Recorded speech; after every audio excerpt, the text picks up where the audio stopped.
Hey everybody, it's Eddie J on Crypto for GrowMyBag.tv. Hope you're having a good one. What's good? What's good? What's good? Hey Paula, thank you for letting me know invested in yourself today. Just so let me put this on because that would make more sense instead of looking at my research.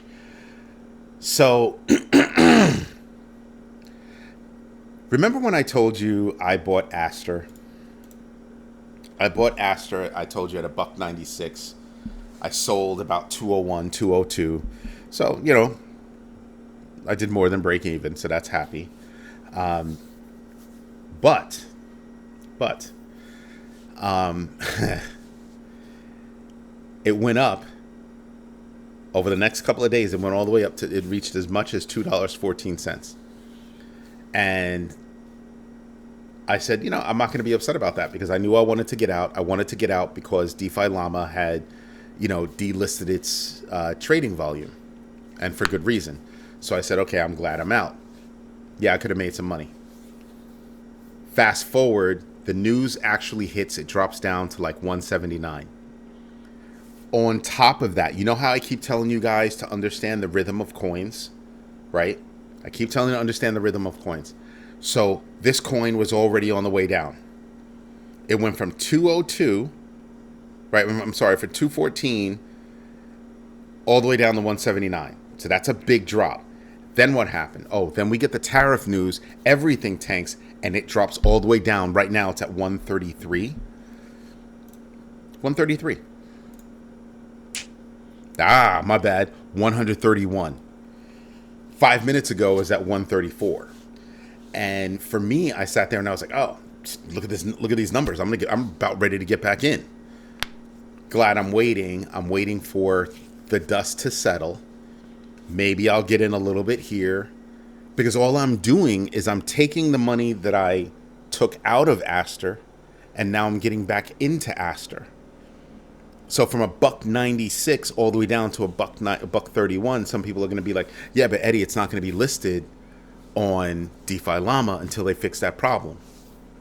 Here's my thought process. My thought process is it's backed by CZ. CZ owns it. It's a decentralized exchange. He also happens to own the world's largest centralized exchange. ASTR is all the way up to being ranked number 41. It's going toe to toe with Hyperliquid. So if I buy right now, what are the chances that something that CZ has his hands on is going to fail? It's not. I don't think it will. I think it'll shoot up. I think because of the tariff news that's out there, everybody's already forgotten about, DeFi Llama delisting it. Everybody's already forgotten about it. So I think that it'll survive, but luckily I got out and I should be able to get in at this point, right? And ride it back up. I don't have a calculator in front of me. Can somebody give me the percentage gain if it goes from right here at a buck 32 to a buck 96, if you don't mind? And Hutanik, thank you very much for letting me know you invested in yourself. Greatly appreciate that. I invested in myself. Who cares about DeFi Llama? The reason why you care about DeFi Llama is because it's all about DeFi, and ASTR in this case is a decentralized exchange, so it's directly correlated. That's why you care in this case. I invested. Rough day, though. Stupidly rough day. Thank you, Max Alice, for letting me know you invested in yourself. The biggest issue that we have is that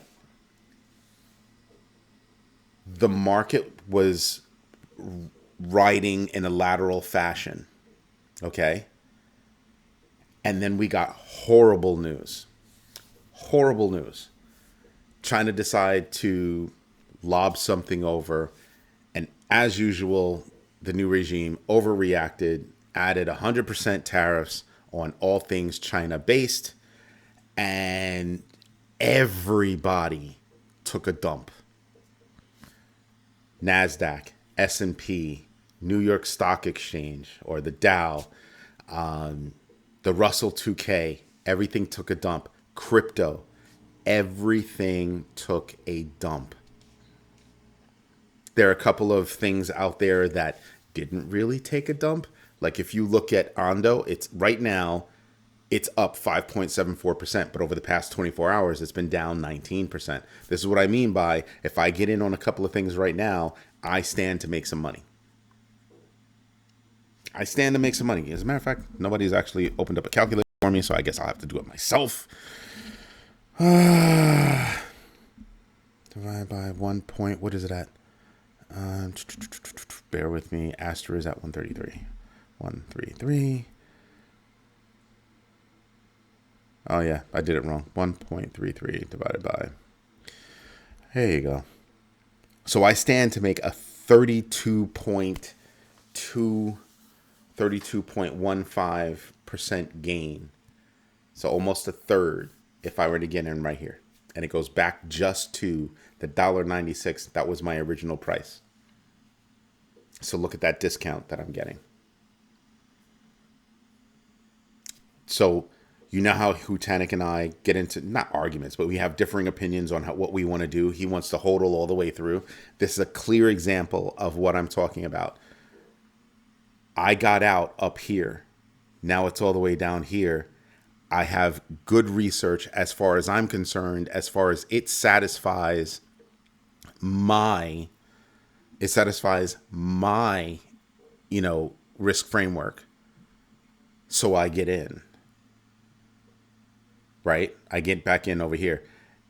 You have to talk to your tax attorney. You have to talk to your CPA because not all things are taxable. Not all things are taxable. So don't think everything's taxable. You have to talk to your own CPA, your own people, and they'll let you know what's taxable and what's not. Anywho, even with the taxes, where is it? If you're paying it, you're making it. So if I'm paying taxes, I'm making money. So I don't care. If I'm paying taxes, if I have to pay taxes, that means I made money. I'm all right with paying taxes because taxes are just a fraction of what I made, right? So if I got out up here and I'm able to buy in back down here and it goes up back up to where I was, which I think that'll happen within the next 2 weeks. Because things I think will eventually die down. Things will be overbought. So is it going to go back up to the 214 that it hit? No. But do I think that it'll go back up to the 196? Yes, I do. So if it goes back up to the 196, I'm in for a third. I win for a third. 33%, 32 and change. I'm cool with that. That's awesome. That is absolutely awesome. I thought my portfolio was bugging. No, it wasn't. I literally looked at my portfolio in the morning, didn't check again until the afternoon. Be happy that you didn't check when Bitcoin was down to like 105 or something like that. And everybody wonders why I keep telling you, do your own research, know your entries and exits, and absolutely invest deliberately. Because if you're doing that, every now and then you're going to take a look. Just pink, I'm going to take a look. Right? If I know I'm in investment mode, like I've got it to do, I'm going to take a look several times a day. I'm going to set up notifications for a 10% drop, a percentage drop every so often. I'm like, whoa, wait a minute. That's the time to buy. Bam.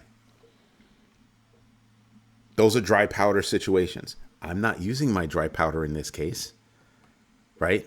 I don't have to use my dry powder in this case. In this case, what am I going to do? I'm using the funds, right? I'm using the value that I took from ASTR to go buy it again. Where did I put those funds? Still in crypto. Which is why you need to talk to your tax attorney, talk to your CPA to figure out, well, if I just flip from one coin to another, is that taxable? You have to go find out. Simple as that. My bags got hit so hard, I'm going to pay someone just to keep. Huh?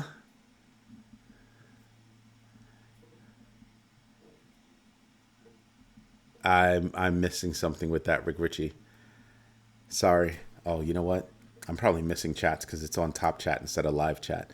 It's always a pain in the tail. Tonight's question, as usual, on a Friday night flips. Did you invest in yourself today? Yes, no, doing it now. If it's no, what are you doing right now then? If it's no and you're listening to the show, you are indeed investing in yourself right now. Buying some. I'm not going to talk about that coin. Never going to happen. Nope. Nope. Nope. Good luck with that. Good luck with that. High risk, little chance of return. Where I can pick out other things that are low risk, higher chance of return. So good luck with that.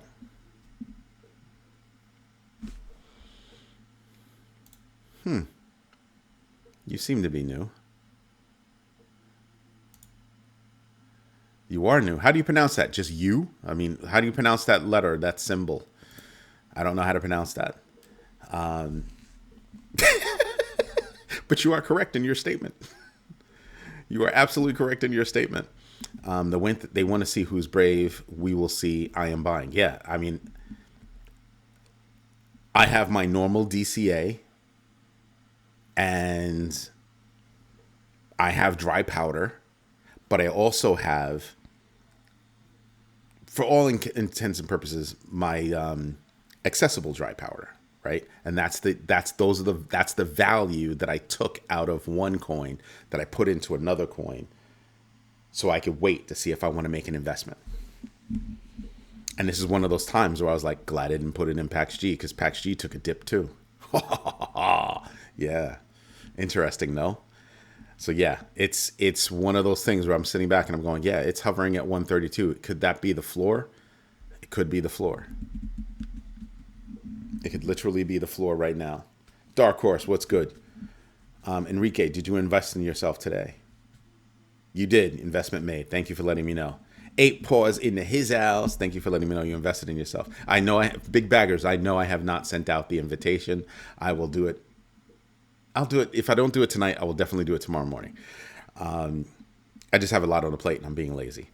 I'm allowed to be lazy sometimes. But you know it's going to be Sunday, 1 p.m. Eastern Standard Time, Big Baggers video conference call, and it's just Big Baggers. So if you're not a Big Bagger yet and you want to be down with that private conference call, that private video conference call, you better become a Big Bagger. That's the only way. We don't allow guests. We do not allow guests. Become a Big Bagger. And Dark Horse invested in himself today. That's awesome news.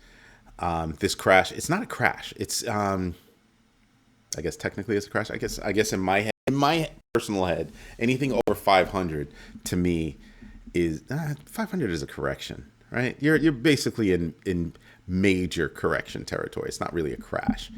At one point today, I mean, the market's dropped a lot. The Dow dropped like 800. It's like 1.9% or something like that. The NASDAQ dropped, I think, 3.56, and S&P dropped 3.20, and then the Russell 2K, I think, was around 3.2 as well. All of those percentages. So is it a black swan event? No, I don't consider it a black swan event because he's pulled it out his pocket before. To me, a black swan event is just one of those things, like it's a one-off, not the same thing constantly happening. And if you stop and think about it, it had been a while before, since he's used that word. And it's planned. I'm looking at the new regime flailing right now. I think it's absolutely flailing right now. And what's worse is that you had a major win this morning, and then, or you can count it as a major win. I would count it as a major win, until somebody decided to blow something up. But then you followed up with 100% tariffs. Talk about overreacting. And so now, because of that overreaction, you've tanked everything across the board. You've tanked everything across the board. Imagine. Yes, I am sipping wine. And it is so good. It is so good. So yeah, I'm happy about that. So yeah, I'm looking at everything and I'm like, yeah, probably as soon as I'm done with the show, I'm probably going to go snatch some Astra. And I gave you my talking points. My talking points are, It's owned by CZ, who also owns Binance. The bad news that it got from DeFi Llama doesn't freaking matter, right? Nobody's going to remember that. I will. Nobody else is going to remember that, right? And because it's owned by CZ, a decentralized exchange, it's come a long way. It's going to wind up being successful. It's going to wind up being successful just because it's CZ. He's not going to see it fail. Plain and simple.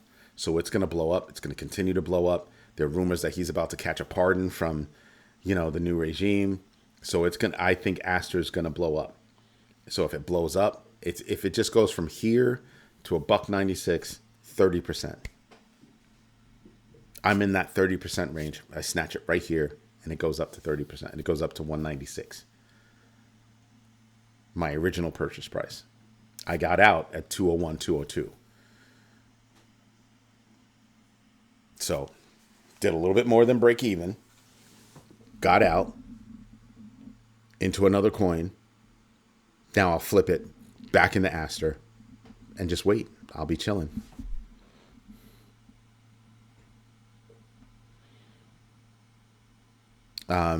I would normally say that's a political statement, but it's not. No, I don't think that had anything to do with it. Nothing. I think you're joking. There's no way in the world. It's all about the tariffs. The tariffs dropped the market, because if it was all about their crypto bill, it only would have affected crypto. That's not what happened. So we're in disagreement on that.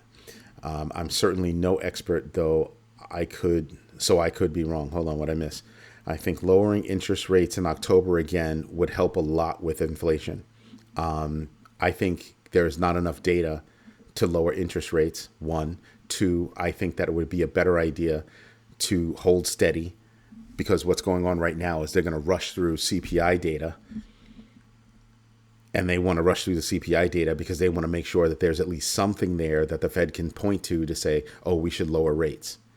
Again, I point to, who does lowering rates help? It doesn't help anybody except people that already have money, who already don't need it, right? Because it makes it easier for them and cheaper for them to borrow money.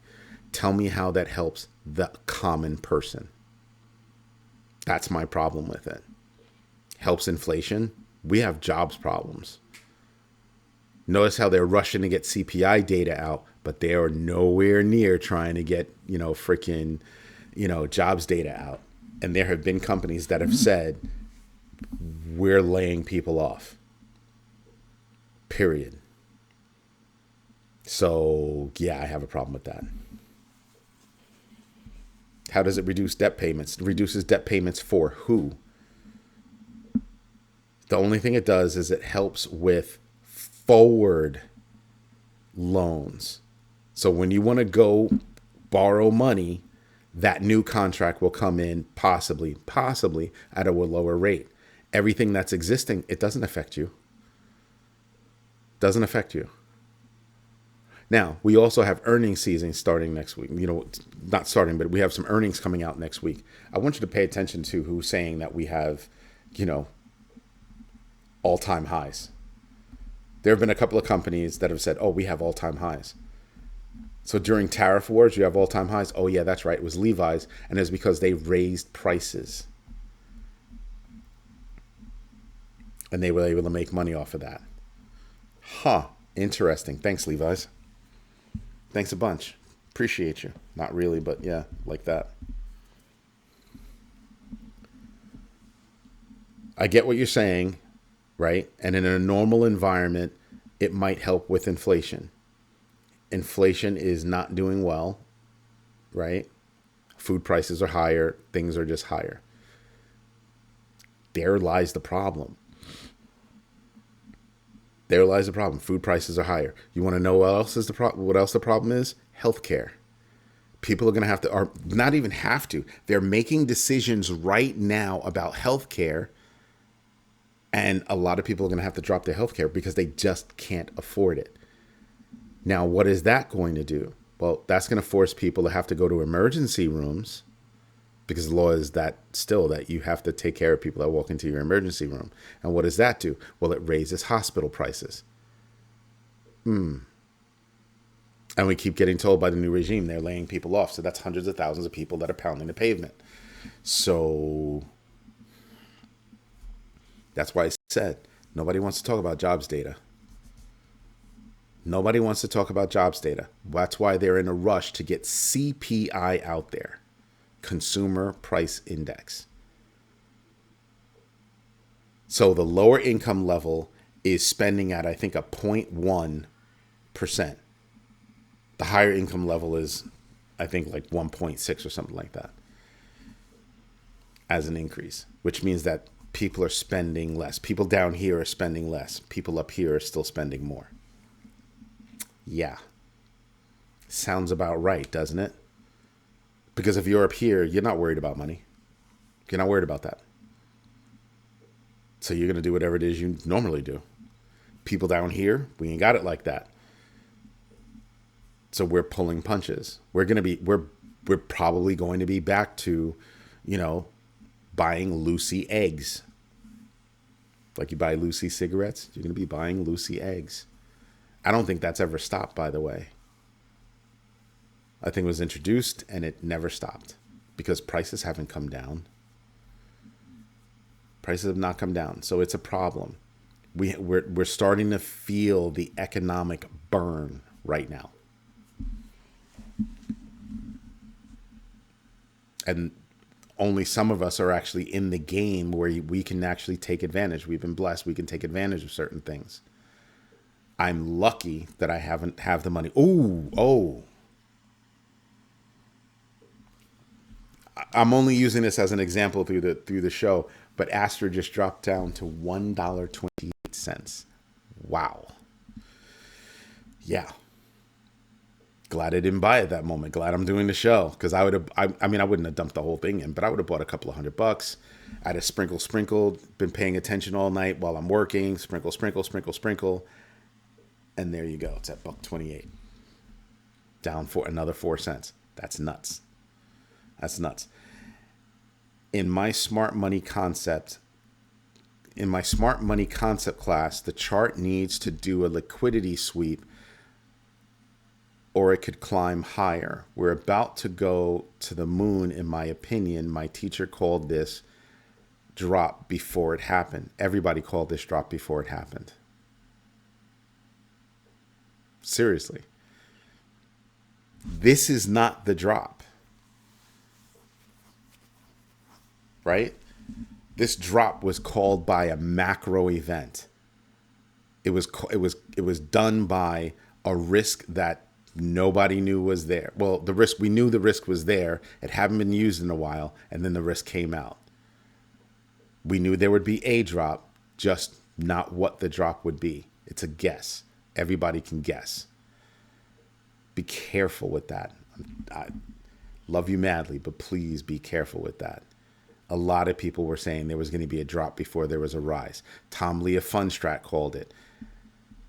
Eric Balkunis, Jay Seyfert, just a whole bunch of people were calling, hey, there's traditionally a drop and then things will take off.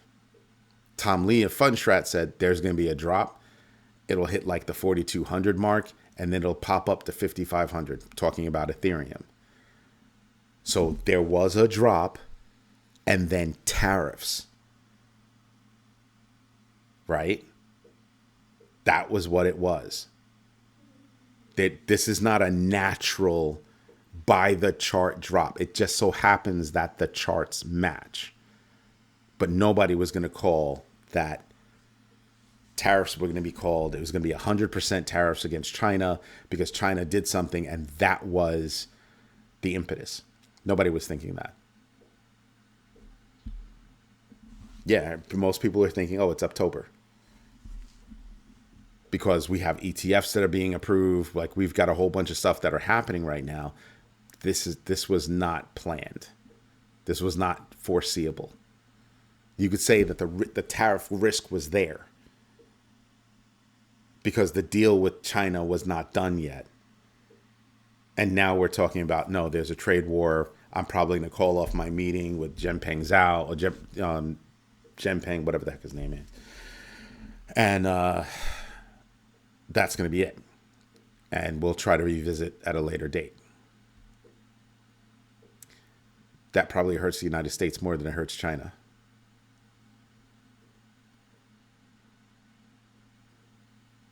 Dead serious. So I hear you, Rick Ritchie, that it fits. The scenario fits, but nobody was going to call tariffs, right? And things were coming down naturally, which is what people were calling. But this tariff thing made things fall off a cliff. Big difference between a natural drop and a fall off the cliff event. Something closer to a black swan, but it's not really a black swan if it keeps happening every so often. Still, not even being in the class, I think it's a good class, by the way. Max Alice, you're not wrong. Okay, enough with saying Dems, Republicans. That's not what it's about. That has nothing to do with it. Nothing. That was barely a blip in the news. Barely a blip in the news. Nobody's thinking about that. And it only affects stablecoins. Nobody's thinking about that. Frankly, in my humble opinion, for a guy who's in the news every day. No. Nope. The oxygen in the room were the tariffs. That's where it all went. So think about that bill that was put forward by Dems. Think about that, and then think about the same thing with ASTR and DeFi Llama. Yeah, they happened. Had no effect on anything. Nobody paid attention to it. Paid attention to it before this happened. After this happened, nobody cares. I'm going to agree to disagree on this, but the people in my group are so good that they are getting blacklists from. Yeah, okay. I can agree to disagree. I'm gonna let that one go.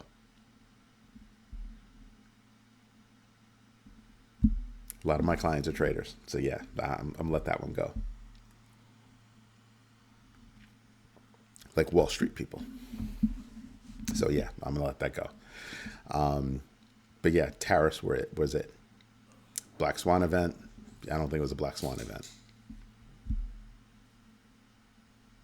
Black Swan event is a once every so often thing that could possibly happen. Frankly, I think the next Black Swan event is probably going to be either AI or real estate.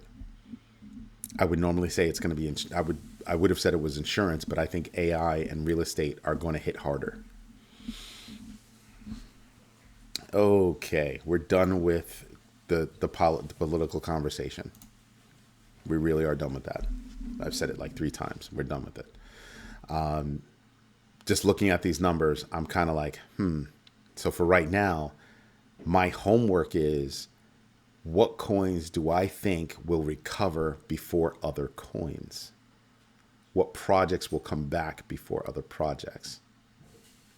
And what can I stand, where can I stand to win? And there are a lot of choices. So I'm looking at where do I think I can win? Right? So you're going to come up with a stack of choices where you can win. And then you're going to start playing with, how much can I win? And you'll compare each one of those, or I'm going to compare each one of those. And I'm going to say, okay, I'm going to buy this one, and that one, because I plan on increasing value. I don't care how I increase the value, as long as it's legal. I just want to increase the value. So I think that ASTR is probably, for me, I think it's one of the things that's going to actually pop up for me fairly quickly. I think that's going to pop up for me. I'm just looking at the list. Do I sprinkle some into Bitcoin? Probably. Do I sprinkle some into Ethereum? Probably. But I'm going to do the math on how much money would I have made with Ethereum, because Bitcoin I'm buying not because I plan on increasing value per se. It's because Bitcoin is different than everything else. I can go get a loan against Bitcoin than I can go get a loan faster based on my Bitcoin holdings than I can versus anything else. Yeah, they can do the whole portfolio depending on where you're at, blah, blah, blah, blah, blah. But I'm buying Bitcoin for a specific reason. So I'll snatch Bitcoin, right? Ethereum, maybe. Ethereum then, for me, falls into the bucket of, it's just about value right now. It's just about value. So for me, am I going to buy more Ethereum, or do I buy more Cardano? Look, Cardano's at 64 cents. It's not a 64-cent coin. It was just at 80 something cents. So that's another one that's about a third. It's about a third to get back into that. I can make money off of XRP. How much money am I going to make off of XRP? It was at like, what, $3? I'm not going to make that much money off of XRP, but I will make money. Will I make more money off of XRP than I will off of Ethereum? Most likely. Will I make more money on Ethereum than I will off of Bitcoin? Yes. I just have to do the math on how much do I think it'll go. And I'm just talking about to where it was. Not even to all-time high, just to where it was before we heard the word tariff again today. Just hit back there. I'll be all right. You make money off of that stuff. Hyperliquid is another one that I'd be looking at. Cardano is definitely something I'd be looking at. Dogecoin is another one I'd be looking at. Why? Because it's at 19 cents and it was at 25 cents, 26 cents just a day or so ago. So I'm going to be stuck doing math. I mean, it's not hard to do the math, but I'll be stuck doing math on that saying, well, where do I want to be? Where do I feel most comfortable? Dogecoin has presented itself as, I used to be a meme, but now I get used. So technically I'm still a meme, but I'm a real coin now because I get used. So I look at Dogecoin differently than I do other things. So Doge, Cardano, Hyperliquid is something I look at. Absolutely Chainlink, because it's down to $17. It was just at $25. Again, about a day or so ago. So it would have to be up another $8, which is about a 50% drop, a 50% jump up, like 47, 48%. So then you sit there and you're kind of like, damn, I could really make some money off of Chainlink, because Chainlink is not, you're not going to tell me Chainlink is a $17 freaking coin. You're not. So start doing the math.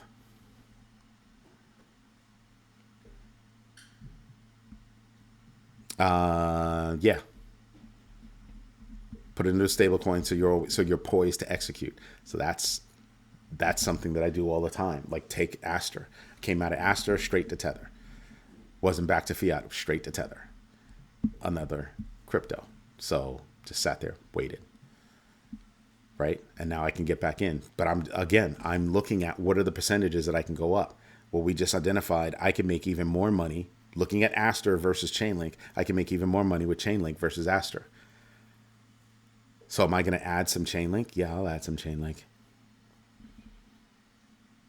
Most likely Hyperliquid, Chainlink, Stellar's up. You want to know something else that I'd probably do? I would do the math on Litecoin. I'd be doing the math on Litecoin. Hedera's another one that I would do the math on, because I want to see like how strong are the coins that took a hit. Like, what do I believe in? I'm going to be paying attention to those. USDC is another stable coin, but I can buy more with USDT than I can with USDC, right? So I have no problem dropping straight into Tether. I'm not going to drop straight into USDC because I want to stay as far away from USDC as I possibly can. I mentioned why the other night. Do you remember why?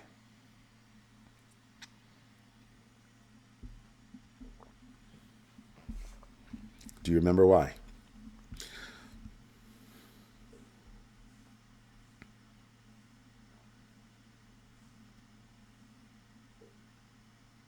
Kutanik, I'll get to you in a moment.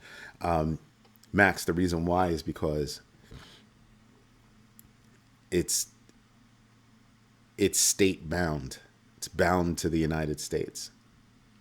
It's controlled by the United States. It has to abide by the United States laws.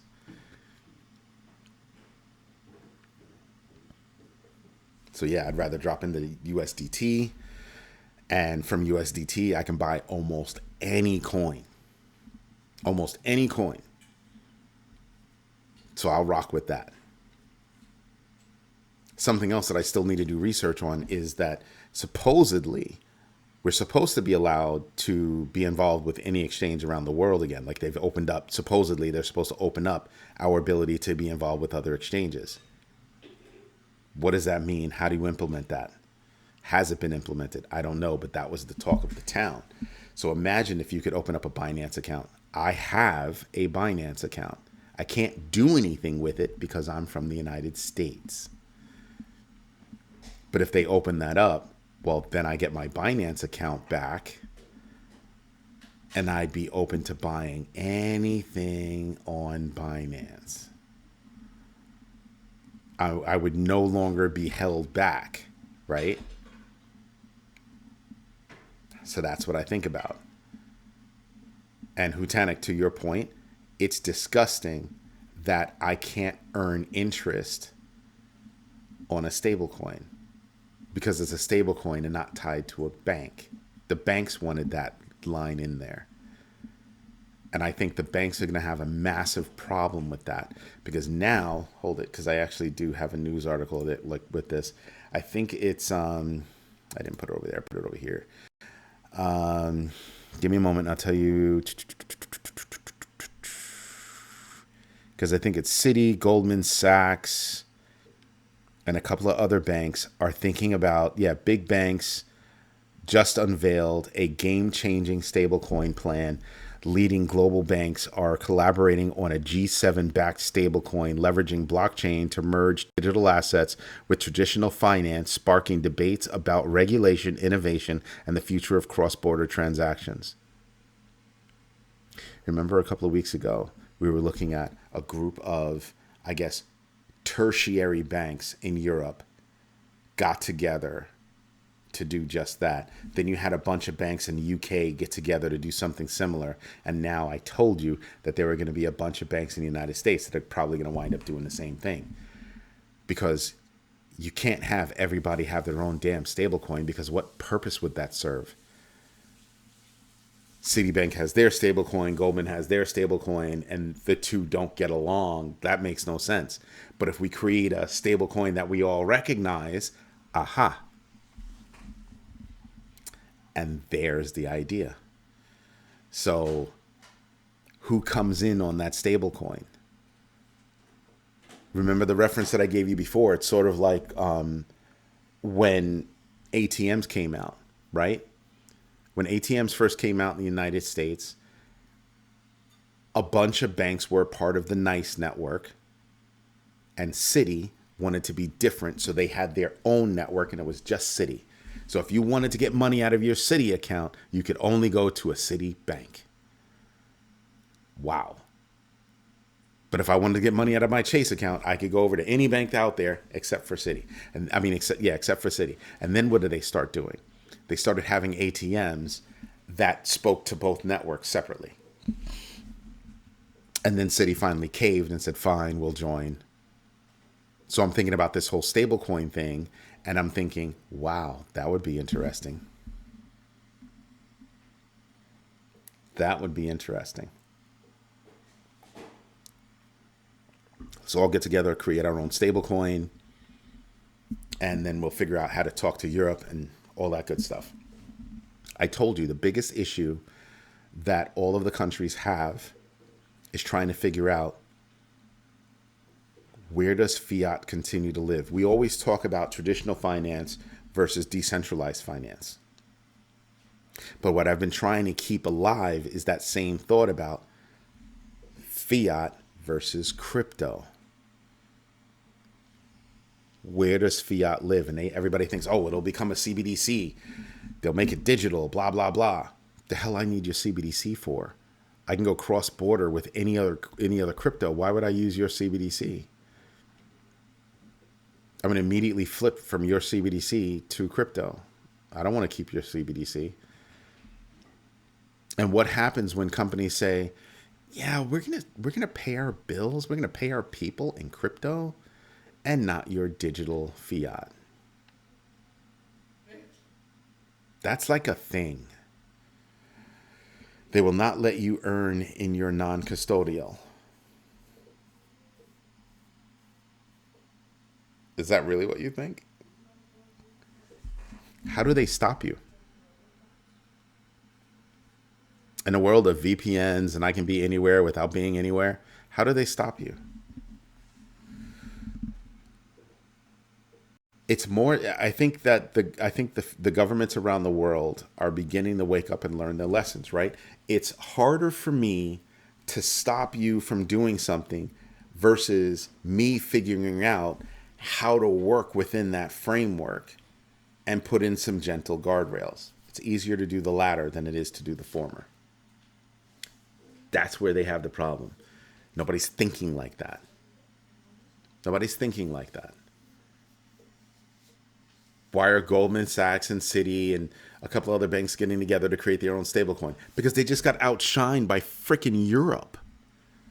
Not even by primary European banks, by tertiary banks. Not even second tier. Not even the second string. You got the water boy. You're going up against the water boy. That's embarrassing.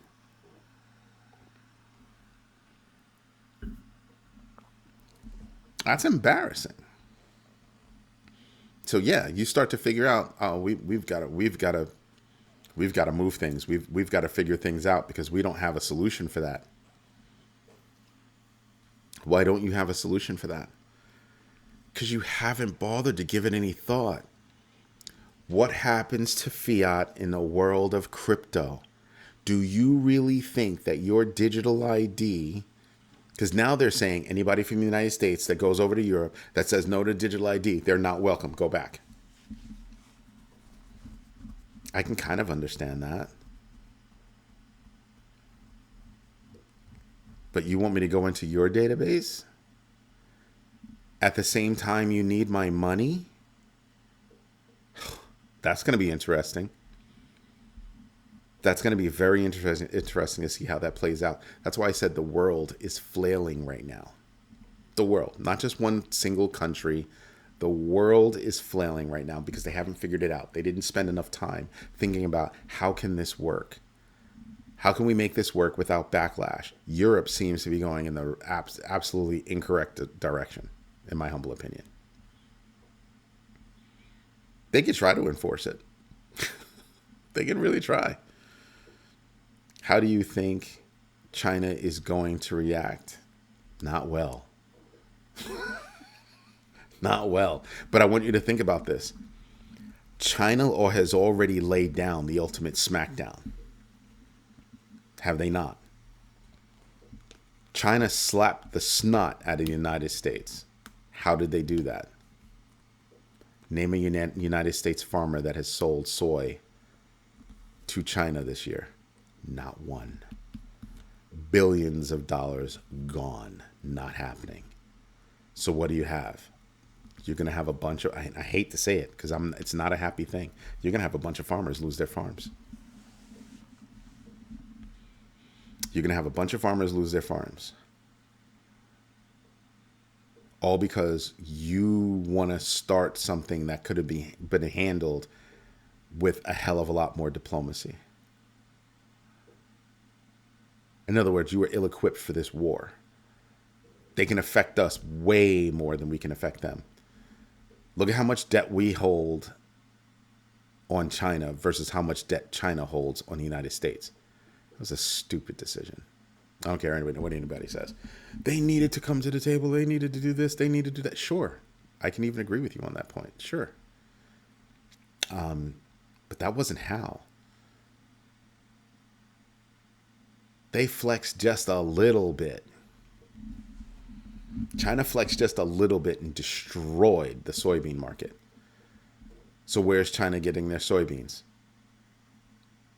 Oh, I don't know. Who's the United States' number one competitor when it comes to soybeans? That's right. It's Argentina. And what else did we do? So we handed that business to them because tariffs, right? So they stopped buying. I mean, dry. Not a little bit, dry. And then we go off and we hand Argentina $20 billion. Excuse me? Yeah, that's smart. So our farmers here could lose their farms, and those farms would go to who? Play it out in your head. Who buys those farms? Big business. Big business. They'll be working on their farms that aren't theirs anymore because they need the work. and big business will be the owners. Not kidding. It's a sad situation. It's a very sad situation. Most places will take both BTC and USD via credit, CBDC, whatever. Why would I ever want to touch a CBDC? Maybe the CBDC is just for those on government assistance programs. Why would I ever want to see a CBDC come to life? Never. The answer is never. Period. I never want to see a CBDC in the United States ever. They already have pseudo CBDCs. They were like, oh no, we'll pass this law. We'll never have a CBDC. And then what they do, they started writing laws to control stable coins, which is why I use USDT versus USDC. Go look that up. Go look up the Genius Act and you'll see a lot of reasons why. So yeah, I don't pay attention to that stuff. I really don't. Blockchain interoperability will be prevalent. Cardano, go look that up. And you will be able to nearly instantly switch tokens on the fly as you need to pump gas right then and there. If they enable the right things, yes, that's what I've been saying for a while. Retail needs to catch up. Retail needs to catch up. Once retail catches up, boom, off to the races. Off to the races. But right now, we're dealing with some silliness, and we're going to eat it until we don't have to eat it anymore. By the way, ASTR seems stable at $1.28, $1.29, so I might get in here. But I'll wait. I'll like I said, I'm going to sprinkle.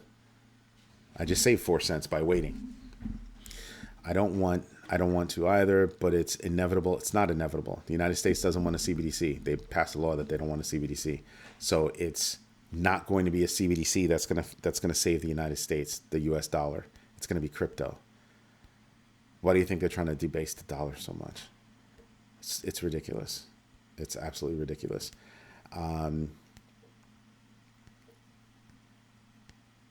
Move the direction of cryptocurrency-based economy.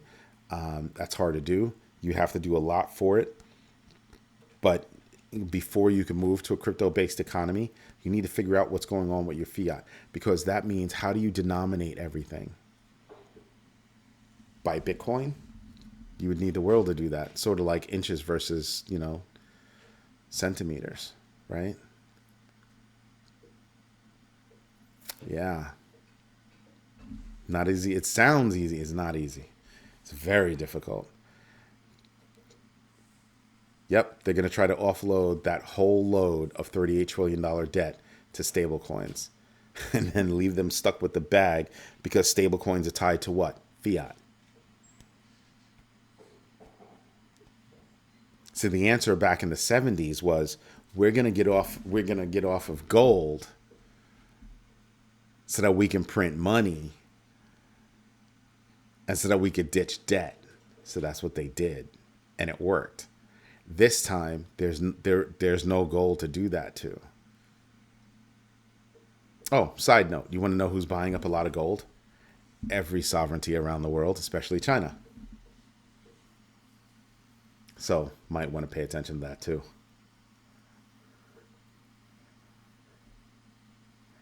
Stablecoins replace it. I think you have a lot more research to do, young man. I think you have a lot more research to do.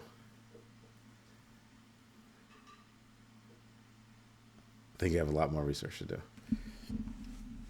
Because with that question, you're going to have to say, well, what's stablecoins?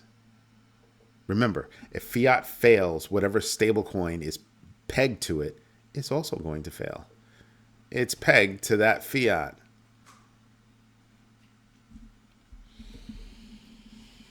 So, yeah, Botanic nailed it. People are going to freaking buy gold.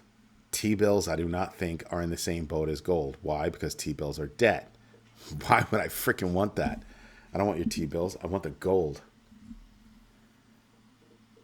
I want the gold. If I want something tangible, I want gold.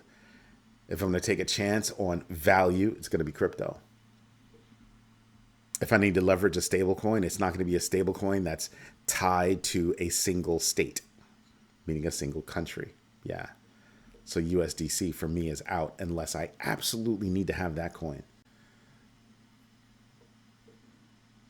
And at that moment, it'll be a transaction that's like mad fast. I'm not leaving my money there. It's not going to be a thing. It would not be a thing for me. So yeah, it's one of those. So do your own research, know your entries and exits, and absolutely invest deliberately.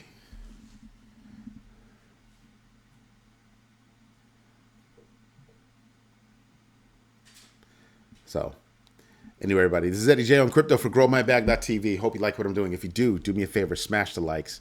Tell your friends about us. And if you want to be in on the private video conference call that's going on Sunday, this Sunday, 1 p.m. Eastern Standard Time, you've got to be a big bagger. Go become a big bagger. Make sure I get your email address, and we will invite you to that private video conference call. Everybody, thank you for your time. Thank you for your patience. And absolutely, thank you for your trust. Have a good night, everybody. Bye-bye.